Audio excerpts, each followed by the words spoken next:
William Wallace's name echoes through Scottish history like a war cry. Yet most of us know him through a Hollywood lens. In truth, his life was more complex than any film could capture. He was not a pampered noble or a polished knight, but a man forged in the fires of a nation's anguish. Wallace's story begins in a Scotland already wounded, a land whose destiny seemed to hinge on the ambitions of kings. It ends with a martyr's legacy, a rallying symbol for independence. This is a tale of rebellion, betrayal, and the cost of freedom. To appreciate Wallace's rebellion, we need to understand the turbulence that came before him. In the late 1200s, Scotland sat on a precipice. King Alexander III died in 1286, after a reign that had brought relative stability. His sole heir, Margaret, the Maid of Norway, was a child. Tragedy struck again when she died in 1290, en route to claim the throne, plunging Scotland into a succession crisis. 13 nobles asserted claims to the crown, each hoping to steer the kingdom. Fearing that civil war would tear the realm apart, the Guardians of Scotland invited King Edward I of England to arbitrate. Edward's intervention would prove disastrous. He insisted that the Scots recognize him as overlord before he would decide who was fit to rule. In 1292, he selected John Balliol as king, expecting Balliol to be pliant. When Balliol attempted to assert independence, Edward declared him a rebellious vassal. Edward invaded in 1296, sacking Berwick-upon-Tweed and massacring thousands.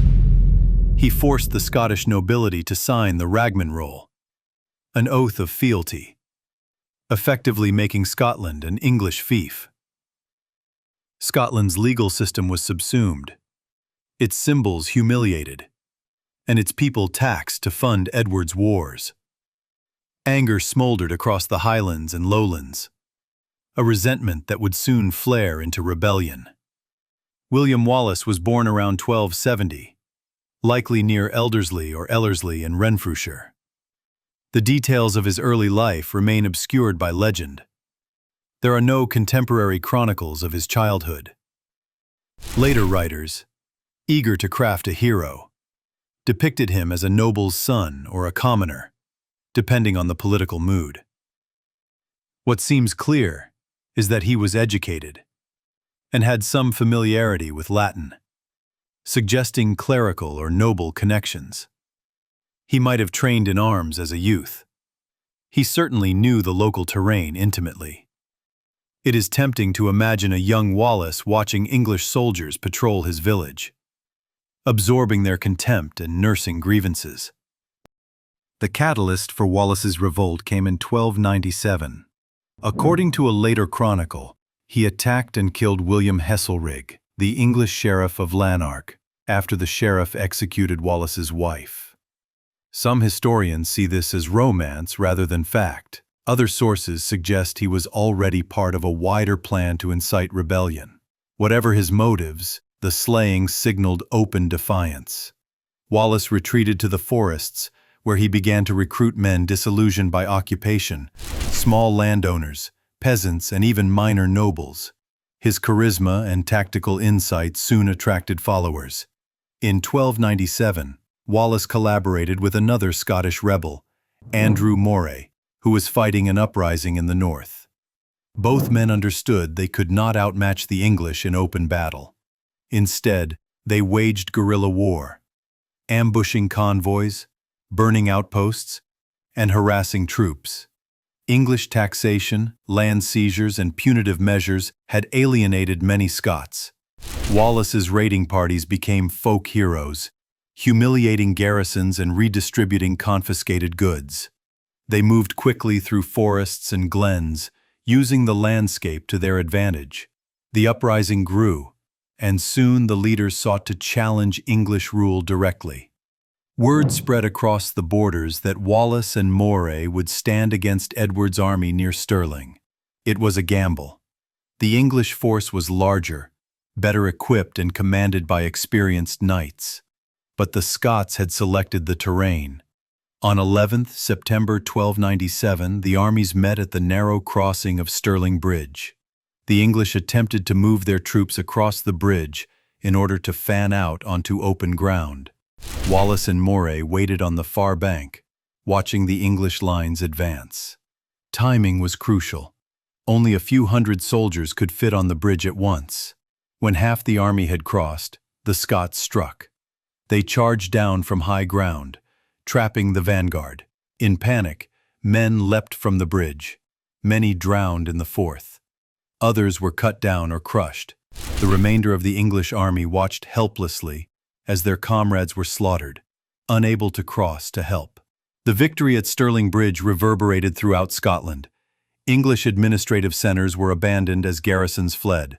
Wallace and Moray were declared guardians of Scotland, ruling in the name of the deposed King John Balliol. Unfortunately, Moray died from wounds sustained in the battle, leaving Wallace in sole command. It was at this moment that his legend truly began. He dispatched letters to Lubeck and Hamburg, proclaiming that Scotland was again open for trade, demonstrating a budding sense of statecraft. He attempted to secure the old alliance with France, sending envoys to King Philip IV. Yet while commoners saw him as the embodiment of defiance, Scotland's nobility remained cautious. Many aristocrats had sworn loyalty to Edward and retained holdings in England. Some resented Wallace's rise from relatively humble origins. They saw him as a warrior, not a statesman. These fractures would prove fatal when the English returned. Edward I did not ignore the loss at Stirling. In 1298 he mustered a large army, including heavy cavalry and Welsh longbowmen. The Scottish forces under Wallace organized into schiltrons, dense circles of spearmen designed to repel mounted charges. The early phases of the Battle of Falkirk went well for the Scots. Their bristling hedgehogs of pikes halted English knights. But then Edward unleashed his archers. Arrows rained down, breaking the schiltrons.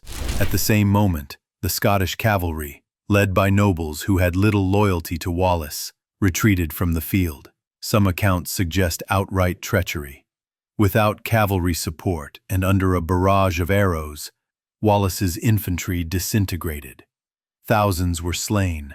Wallace escaped with his life but resigned the guardianship soon after. He understood that he had lost the confidence of nobles who once tolerated his leadership. Robert Bruce, the future king, and John Comyn took over as guardians, though their rivalry would hamper resistance. Wallace's legend did not diminish.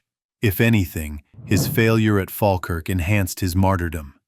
He vanished from the historical record for several years, likely traveling on the continent to drum up support.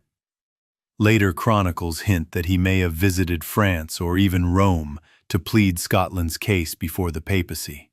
During these years, Wallace's myth grew. Stories spread of him confronting English officials in disguise, raiding convoys at night, and inspiring others to revolt. Whether he truly infiltrated garrisons or simply served as a symbol, the effect was the same. Ordinary Scots continued to resist, sabotaging supply lines and sheltering rebels. Wallace seemed immortal. However, by 1305, many nobles had reconciled with Edward. Wallace remained at large, increasingly isolated. A Scottish knight named Sir John Menteith, loyal to the English, betrayed him. He captured Wallace near Glasgow, possibly at Robroyston, and handed him over to Edward's authorities. The English transported their prize to London in chains. There would be no diplomatic courtesies. Edward viewed Wallace not as an enemy combatant, but as a criminal. Wallace's trial at Westminster Hall was a foregone conclusion. He was charged with treason and atrocities. When asked to plead, he famously replied, "I could not be a traitor, for I was never your subject." In his view, he owed no loyalty to an English king who had usurped Scotland's independence. The verdict was predetermined. Guilty. On 23 August 1305, he was sentenced to the brutal punishment reserved for traitors. He was dragged through the streets, behind a horse, hanged until near death, then disemboweled while still alive. His entrails were burned, his body quartered, his head displayed on London Bridge, and his limbs sent to Newcastle, Berwick, Stirling, and Perth as warnings. The savagery of his execution was meant to crush Scottish resistance. It failed. His death only deepened resentment. For many Scots, Wallace's final words and suffering emphasized their own humiliation. He was no longer a man. He became a martyr. Even today, his cry for independence resonates whenever nations assert sovereignty in the face of subjugation. Wallace's greatest victory may be that centuries later, his story continues to inspire resistance against injustice, echoing across time and borders.